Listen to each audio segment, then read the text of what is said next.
fun fact jurusan kamu apa? Fun fact jurusan aku, yang pertama itu di sipil ternyata banyak ceweknya juga. Soalnya waktu dulu SMA aku rada kayak bimbang gitu milih sipil. Soalnya kayak kelihatan kok cowok semua gitu. Ternyata baru masuk situ sebagian mungkin kalau bisa dihitung 1:3 gitu ya. Jadi 150 100 cowok 50 cewek. Ya lumayan lah. Terus yang kedua itu ternyata sipil ITS setiap tahunnya juara gitu loh. Jadi di sipil sendiri itu ada namanya kompetisi KJI KPGI. Jadi kompetisi jembatan sama bangunan gedung Indonesia yang diadain sama kalau nggak salah apa ya Dikti atau pokoknya Indonesia se-Indonesia gitu. Jadi sipil se-Indonesia ternyata setiap tahunnya itu menang juara gitu. Dan kemarin tahun 2019 atau kalau 2019 itu ITS sipil menang juara umum gitu. Oh iya, aku dengar beritanya. Jadi yang iya kan ya KJI-nya menang, KBGI-nya menang. Iya. Dan sekarang 2020 nggak tahu nih, soalnya masih COVID kan. Oke, terakhir nih di sipil ITS itu ada laboratorium ternyata gitu. Ada 6 laboratorium. Jadi ada beton dan bahan bangunan, struktur, terus laboratorium tanah, terus transport, perhubungan, dan bahan konstruksi jalan, manajemen konstruksi, sama air dan dari pantai. Jadi ada 6 laboratorium yang ada di sipil ITS. Oke, ada lagi fun fact-nya? Ternyata di sipil ITS itu organisasi itu sangat penting ya untuk mengasah soft skill. Itu sih.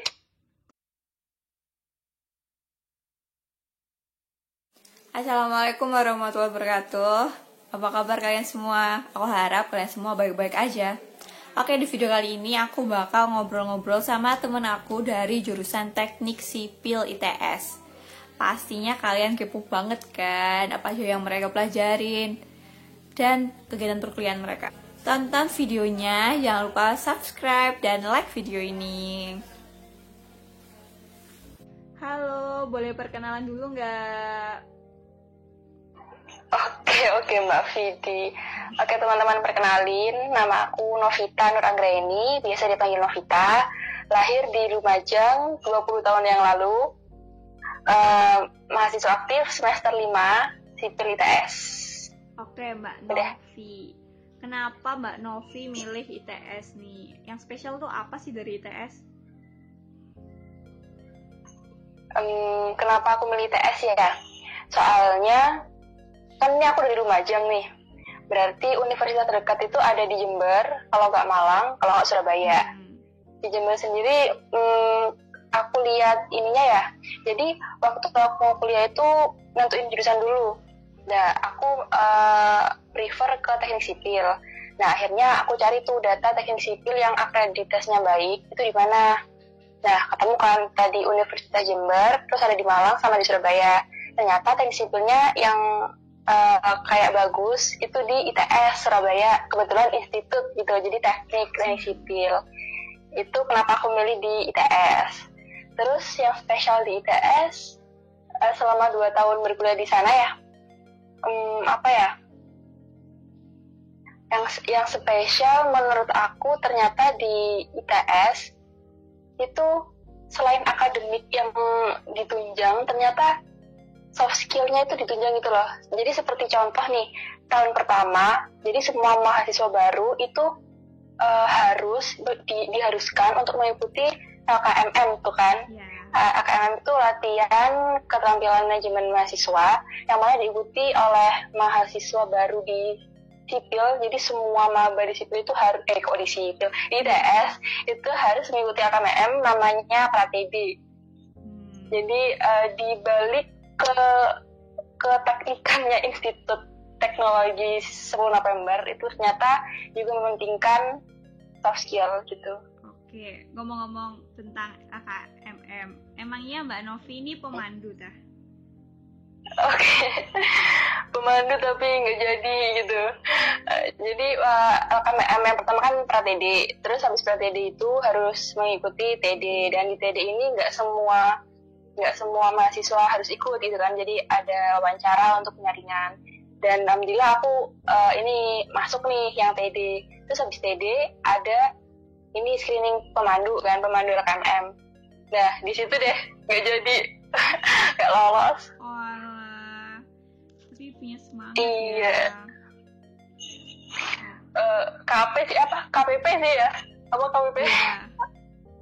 Nggak ngerjain KPP gitu lah. Bisa dibilang gitu sih.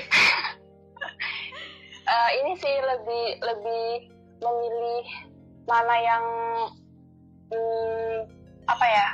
lebih memprioritaskan aja mana yang harus aku pilih dan mana yang enggak gitu. Ya, oke. Kan Mbak Novi hitungannya sudah 2 tahun kuliah.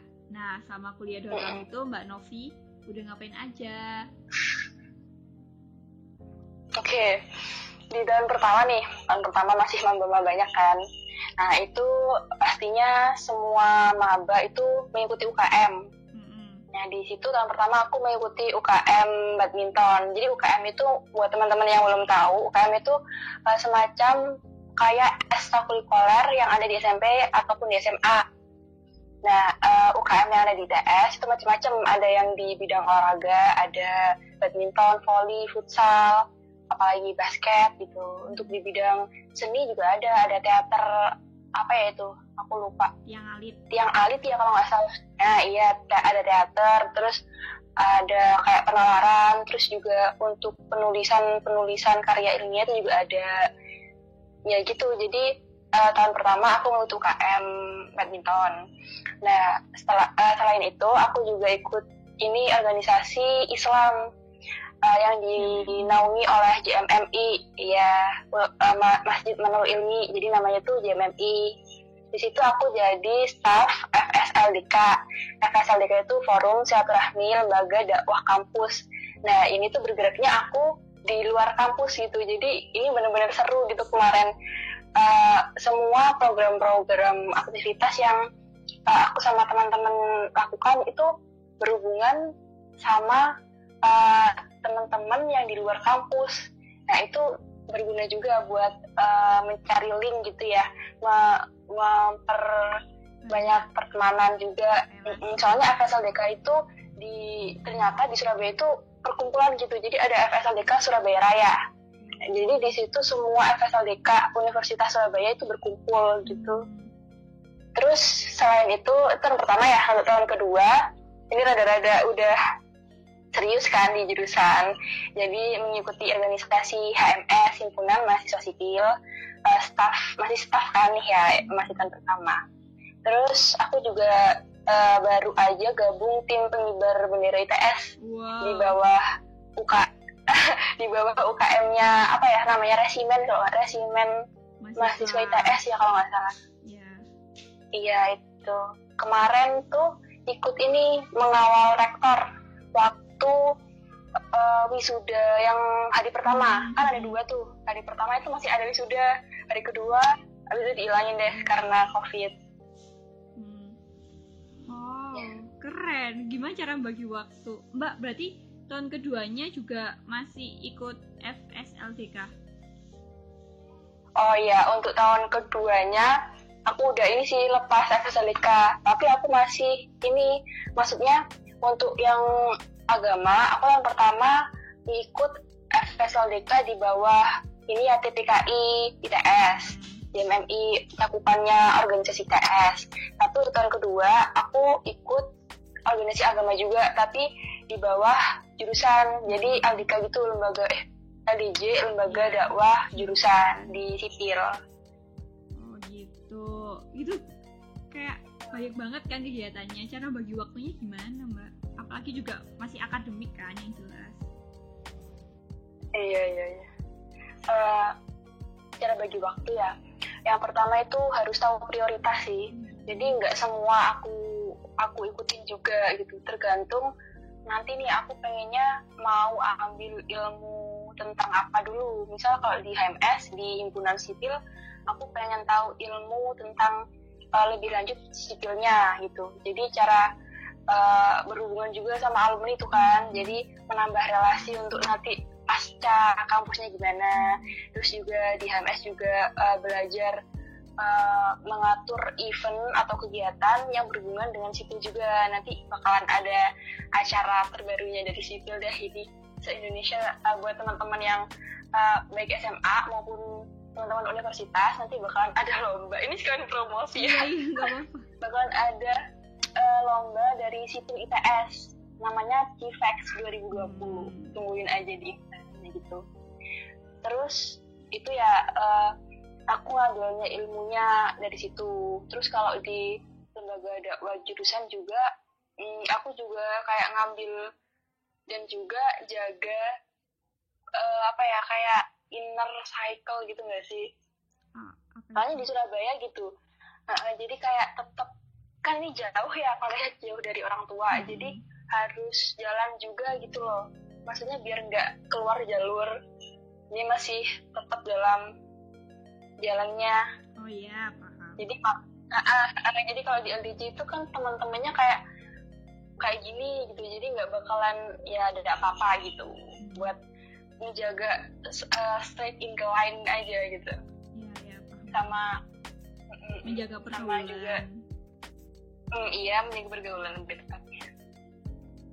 Kalau yang pengibar bendera itu iseng-iseng aja itu ya, soalnya kayak kemarin itu waktuku kayak cuma kuliah doang gitu. Terus habis itu nge-scroll ke di ITS kok ada buka ini gitu, dan ternyata dapat fee juga gitu kan. Ya udah aku masukin aja. Asik juga. Sayangnya hari keduanya nggak ada ya. Hari pertama pun batal kan, di jurusan itu cuman di Geraha aja acaranya. Oh iya, nggak ada arakan.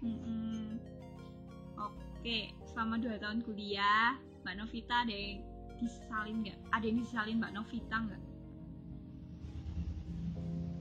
Yang disesalin mungkin di tahun pertama ya, terlalu takut gitu untuk nyoba atau untuk gabung ke sesuatu. Jadi tahun pertama itu ini ada UKM ya, UKM badminton kan aku. Nah di UKM sendiri itu waktu itu ada oprek panitia untuk lomba badminton. Dan sebenarnya itu merupakan peluang besar gitu bagi maba untuk ya udah ikut aja kepanitiaan mumpung masih semester 1 atau 2. Soalnya itu waktunya luang banget gitu. Jadi itu sih yang aku sesalin waktu awal-awal tahun pertama, itu takut untuk mencoba atau bergabung sesuatu yang menurut aku masih baru gitu bagi aku. Iya, tuh itu tahun pertama semester 1 kayak banyak nolak gitu, jadi nggak ikut apa-apa. Iya, padahal itu bagus banget gak sih buat ngisi CV gitu untuk tahun pertama. Iya, kurikulum vitae-nya. Terus aku baru dapat kepanitiaan itu gara-gara sudah ikut LKM MTD jadinya iya, nggak bisa ikut apa-apa. Oke, mau tanya tentang jurusannya Mbak Novita, teknik sipil kan. Nah di teknik sipil itu belajar apa aja? Oke. Di sipil itu secara garis besar dibagi kalau nggak salah itu 5 bidang ya. Yang pertama itu ada struktur, ada tanah, ada air, ada transport, sama manajemen. Nah, untuk penjabarannya sendiri itu kurang lebih banyak banget ya. Mungkin aku ini aja jelasin selama 4 semester kali ya. Yang 4 semester itu aku dapat apa aja. Jadi untuk semester pertama itu kuliahnya ini kan masih dapat matkul umum sama matkul jurusan.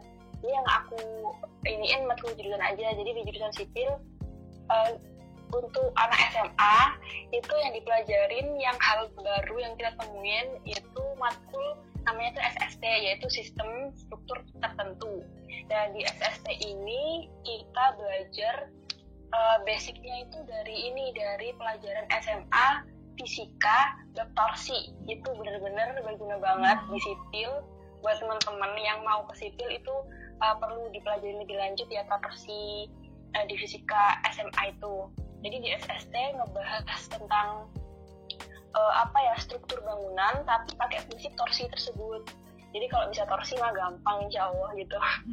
Terus untuk yang semester 2 itu mempelajarin tentang mekban, yaitu mekanika bahan.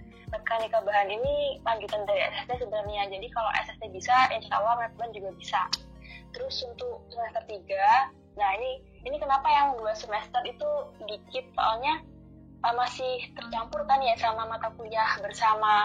Jadi di ITS itu ada mata kuliah bersama, teman-teman kalau yang nggak tahu nih, namanya UPMB. Jadi masih mempelajari kayak matematika dasar 1, fisika dasar, kimia dasar, bahasa Inggris gitu. Dan untuk semester 3 ini udah mata kuliah jurusan semua. Dan di sipil itu mempelajarin aku lupa. Ini TBB, teknologi bahan bangunan. Nah, teknologi bahan bangunan ini secara garis besar mempelajari beton. Jadi diajarin gimana cara membuat campuran beton yang bagus sesuai kekuatannya berapa MPa. Terus nanti ada praktikumnya itu praktikum beton juga. Jadi nanti hasil mix design outputannya itu kayak semen berapa kilogram, pasir berapa kilogram gitu, terus dicampur di pas pelaksanaan praktikumnya itu TBB. Terus ada juga MEFLU, yaitu mekanika fluida dan hidrolika. Ini juga ada praktikumnya juga. Ini kurang lebih mata kuliahnya itu mempelajari hidrolika waktu SMA gitu. Jadi kayak hukum Archimedes gitu. Ini nanti bakalan main-main di laboratorium juga seru. Tapi laporannya juga seru juga. Terus mempelajari ini mulai gambar teknik. Jadi di semester 3 itu menerima tugas besar menggambar bangunan sipil, rumah satu lantai dulu, rumah sederhana satu lantai. Tapi meskipun sederhana itu ternyata rumit gitu. Jadi mulai dari membuat denah, terus rumah tampak depan, tampak belakang, tampak samping kanan, samping kiri, rencana fondasi, rencana kuda-kuda atap, rencana apalagi ini listrik lampu, rencana air bersih, air kotor gitu, semua itu dipelajarin gitu di semester 3 di mata kuliah menggambar bangunan sipil. Di sini nanti juga diajarin pakai aplikasi namanya AutoCAD. Jadi bisa menggambar manual sama menggambar sama aplikasi. Terus juga di semester 3 ada apa lagi ya? Pokoknya di semester 3 itu udah mulai padat gitu jadwalnya, soalnya ada praktikum. Kalau ada praktikum pasti ada laporan gitu. Dan untuk yang semester 4 ini udah mulai sipilnya sih, soalnya tugasnya itu sebagian besar desain gitu. Ya jadi semester 4 kemarin itu ya hampir 100% itu desain semua. Jadi ada mata kuliah namanya perancangan jalan raya, yaitu PJR, perancangan jalan raya ya. Di situ ada praktikumnya juga 5 SKS. Jadi ada praktikum, ada desain gitu. Dan praktikumnya menggoreng aspal gitu. Jadi yang digoreng nggak nasi goreng aja, aspal digoreng. Ini apa? Lah, kan online kamu semester 4. Lah, itu semester 4. Jadi gini, praktikum PJR itu dimulai dari awal-awal semester 4. Jadi buat grup yang jadwalnya di akhir itu nggak bisa praktikum. Jadi nggak ngerasain, aku nggak ngerasain. Jadi datanya ambil di kelompok awal-awal yang udah praktikum. Nah di situ itu main ke laboratorium perhubungan dan bahan konstruksi jalan tuh di situ. Terus di PJR itu ada desain jalan. Jadi ada ahli nyaman horizontal sama ahli nyaman vertikal. Nih buat teman-teman yang kepo langsung aja bisa research ahli nyaman horizontal itu apa, vertikal itu apa. Itu tugasnya tugas desain. Jadi outputannya PJR itu harus bisa mendesain 2 tadi. Terus ada lagi desain plat. Ini mata kuliahnya elemen struktur beton ya. Jadi di beton itu outputannya harus bisa desain plat lantai beserta tulangannya. Jadi tulangannya itu pakai diameter berapa, terus jaraknya itu anak tulangan berapa, terus platnya harus tebal berapa gitu. Dan juga ada elemen struktur baja. Jadi ada beton, ada baja.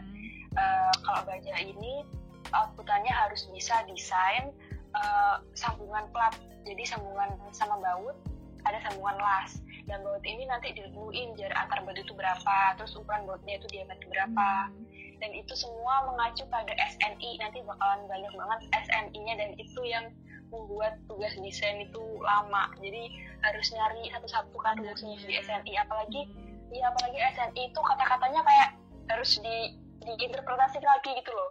Jadi nggak bisa langsung baca langsung oh ya kayak gini, nggak bisa, jadi harus diskusi dulu, terus habis itu tahu deh kayak gini ceritanya gitu. Ya ampun, ribet banget ya. Sama sih kalau di jurusanku, aku kan teknik sistem perkapalan, itu juga mau buat kapal itu harus mengacu sama satu badan, misalnya mau BKI atau LR atau apa ya, ya juga sama sih, harus diinterpretasikan ya. Kayak gitulah kuliah. Kalau nih kamu selama kuliah yang menurut kamu paling sulit itu apa? Hal tersulit yang pernah kamu alami selama kuliah ya? Kalau aku jawab bagi waktu kayaknya klise banget ya sih. Kalau aku jawab bagi waktu kayaknya klise banget sih. Menurut aku selain bagi waktu ya, bagi waktu tuh juga penting. Tapi selain itu juga ada ini, kita kan dari SMA dan universitas itu pasti kumpulan dari teman-teman Sabang sampai Merauke. Nah, yang menurut aku rada-rada sulit kalau misal ini kan adaptasi, apalagi buat teman-teman kayak aku juga dari Lumajang kan, tiba-tiba ke Surabaya, budayanya beda, cara omongnya beda. Gitu. Dan teman-temannya juga banyak juga nggak dari Jawa Timur, dari Jawa Tengah, dari Jawa Barat, terus dari luar Jawa juga ada.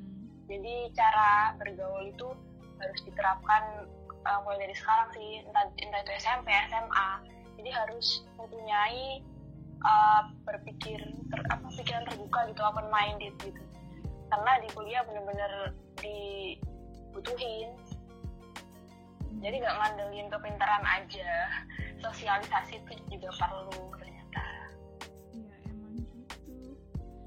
Pernah tersinggung gak gara-gara kata orang Surabaya? Gak tersinggung sih, kayak kaget gitu kan, tiba-tiba yang ini boleh dibilang gak sih, enggak deh, kayak C itu kan ya, C itu kok ini cairin gitu, oh gitu ternyata gitu. Terus ternyata ada temanku kan yang perempuan Surabaya, aku tanya, emang Surabaya itu gitu kan? Loh iya, emang di Lumajang gimana? Kalau di Lumajang itu kamu ya sampean gitu kan, paling kasar itu awakmu. Sementara di Surabaya itu kon gitu ya, sementara di Lumajang kon itu kasar banget. Ternyata di Surabaya kon itu kayak lumrah gitu. Terus panggilan-panggilan gitu, panggilan-panggilan yang mungkin menurut kita di daerah kita itu jorok, ternyata di Surabaya itu ya itu cuma sebatas kata gitu, gak ada artinya, kayak rek gitu aja. Ya jadi harus ya bisa mempelajari dinamika aja sih, dinamika kota orang gitu.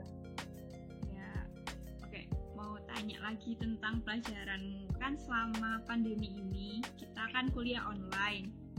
Nah, menurutmu kuliah online di jurusanmu itu kayak apa? Ada yang kurang apa enggak? Biar maksudnya kan sekarang nih maba 2020 bakal masuk secara online, biar mereka nggak kaget gitu. Buat kuliah online itu kemarin mulai dari April kalau nggak salah, akhir-akhir April itu mulai diterapin kuliah online ya. Kalau nggak salah UTS kita online nggak sih? Online. Iya, jadi malah sebelum UTS tuh udah online. Kalau di jurusan aku sebenarnya ada plus sama minusnya. Kalau plusnya ya pasti nggak kenal tempat lah ya, jadi kayak bangun tidur langsung jam berapa, oke langsung buka laptop, Zoom gitu kan. Terus itu ya plusnya juga. Terus juga deket sama keluarga, sama orang tua, terus ada di daerah asal juga gitu kan. Nah, minusnya ini yang lebih banyak lagi menurut aku, karena kita kehilangan kesempatan kita buat ketemu langsung sama dosen gitu loh.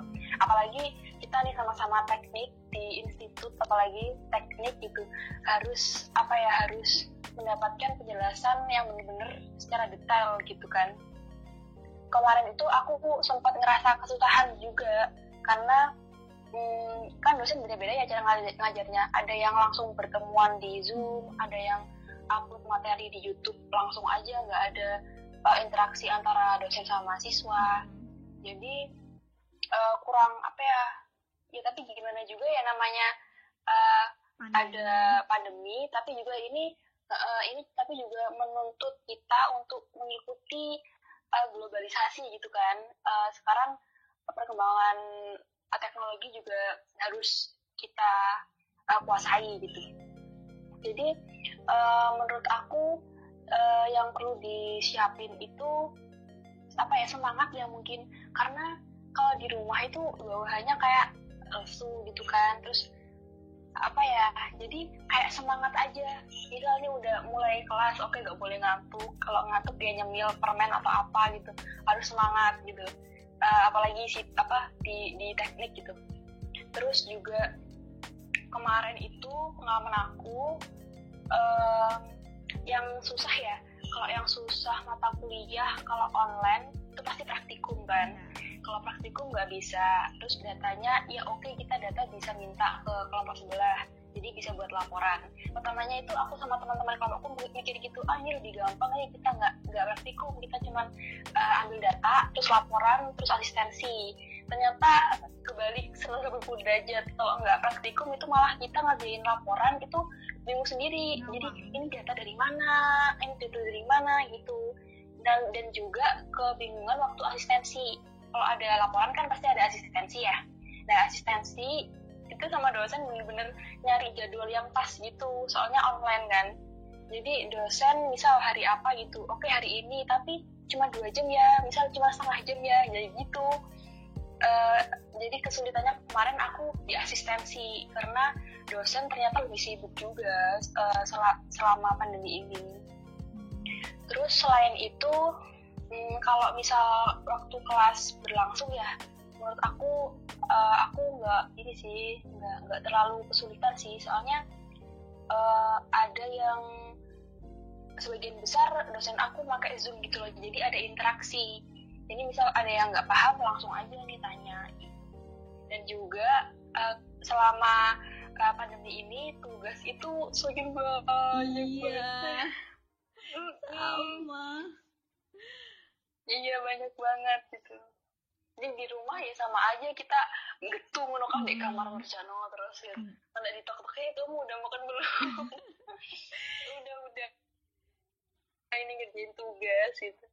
Iya, sama tugasnya kayak makin bejibun, bertambah-tambah, menumpuk. Ya, itulah kuliah online ya, siap-siap maba 2020, masuk langsung bertumpuk-tumpuk. Iya. Gak apa-apa, tapi seru kok. Seru. Oke, Novi mau tanya tentang alumnimu. Nah, kebanyakan alumni dari teknik sipil itu kerja di mana? Kok boleh tahu? Oke, ngomong alumni sipil ya. Jadi alumni sipil itu ada namanya ALSIP gitu. Dan di sipil sebagian besar ya, yang aku tahu itu ada yang ke arah PNS, ada yang ke arah BUMN, sama kontraktor, konsultan, sama dosen. Nah kalau PNS ini bisa umum ya, jadi PNS itu kan nggak selalu sipil, jadi umum gitu kan kalau PNS, jadi bisa tuh ada yang ke PNS. Terus kalau ke BUMN, dan rata-rata ke BUMN sebagian besar sih emang ke BUMN sama dosen, soalnya kan sipil nih. BUMN kalau yang sipil ya semacam PT-PT, terus PT Waskita, Wika, Adi, Karya gitu kan. Nah itu juga banyak yang ke arah situ. Kemarin tuh ada kakak tingkat yang langsung keterima tuh di Adi kalau nggak di Wika gitu loh. Soalnya dia ikut kayak beasiswa, terus kalau nggak salah tugas akhirnya itu diterima terus langsung kerja gitu, enak banget kan. di BUMN gitu langsung. Terus selain di BUMN itu ada yang jadi konsultan proyek dan juga kontraktor. Terus ada yang dosen. Nah kalau dosen ini aku tahu sih ada kakak tingkat, aku kenal. Terus kakak tingkat itu langsung lanjut fast track gitu loh S2. Nah terus aku tanya, kenapa mbak kok langsung S2 fast track gitu, kok nggak nyari pengalaman dulu, kok langsung S2? Terus mbaknya bilang, ya tergantung tujuan kamu mau apa. Kalau aku insya Allah dosen gitu loh, jadi aku harus ngejar S2 dulu buat nuntun ilmu sebanyak-banyaknya, baru nanti diterapin, baru nanti aku bisa terjun ke dosen gitu katanya. Terus selain dosen itu ternyata ada yang jadi ini wira swasta. Jadi di sipil itu ada mas-mas yang kayak buka kos-kosan, terus ada yang kayak entrepreneur food gitu ya, jadi di bidang makanan itu juga ada ternyata, terus di properti, terus di fashion gitu ada. Sebenarnya banyak ya, luas gitu. Kalau emang tergantung kitanya, kalau mau kerja dengan mengandalkan materi atau ilmu pengetahuan dari sipil, dari perkuliahan, ya udah. Kalau nggak dosen di BUMN, PNS. Tapi PNS ini masih milih-milih juga, soalnya PNS kan umum ya gitu. Jadi BUMN sama dosen. Dan nanti kalau memang mau kayak mengembangkan, misal ada ada passion di fashion gitu, buat baju atau makanan, jadi juga bisa dibelokin ke sana. Tapi kalau menurut aku ya cobain dulu lah di sipil 1 tahun 2 tahun gitu, baru nanti buka apa gitu. Mbak Novi, ikatan alumni sipil ITS itu kan terkenal banget di ITS ya, itu terkenal banget. Soalnya mereka termasuk pelopor nggak sih, setauku ya, mereka pelopor ikatan alumni. Nah, perannya itu apa sih di sipil sendiri? Oke. Alumni ini di sipil sendiri tuh ada bangunan ininya loh, bangunan khususnya tuh ada ruangan khususnya. Dan perannya di jurusan sipil ITS itu ini ya, aku sebagai HMS nih, Himpunan Mahasiswa Sipil Staf Keprofesian dan Keilmiahan, nanti ada proper aku namanya P3K. Kalau P3K itu apa? P3K itu bagi mas sama mbak yang mau wisuda nanti ini S62 ya? S62 ya Allah, W122 kalau nggak salah ini. Ya, W122. Nah itu sebelum wisuda ya, kalau nggak salah. Setelah yudisium, nanti sebelum wisuda itu ikuti acara P3K. Nah di P3K itu narasumbernya itu ada dosen dan juga ada alumni sipil sendiri. Jadi alumni sipil yang udah kerja nih, yang ya ibaratnya udah ada passion di sipil, nah itu bisa membagikan ilmunya ke mbak sama mas calon wisuda nanti yang bakalan terjun ke dunia kerja. Jadi apa aja yang diperlukan, apa aja yang dipersiapkan, gimana untuk terjun langsung, apa aja yang perlu didalami, yang ya gitu-gitu. Jadi dan juga perannya itu ya itu tadi, dan juga kita juga bisa menjalin hubungan baik gitu loh dengan mereka. Jadi misal sipil ada acara apa gitu ya, kalau misal ada acara yang berhubungan dengan misal seminar gitu, oh ya udah undangin aja mas ini, Jawa bisa. Nah itu kayak berguna gitu loh, kalau ada perannya gitu mereka di HMS ini. Keren banget informasi sepanjang obrolan kita. Terima kasih Mbak Novi. 31 menit. Makasih Mbak Novi udah mau berbagi sama kita semua. Assalamualaikum. Iya, sama-sama. Waalaikumsalam. Semoga bermanfaat. Dadah. Amin.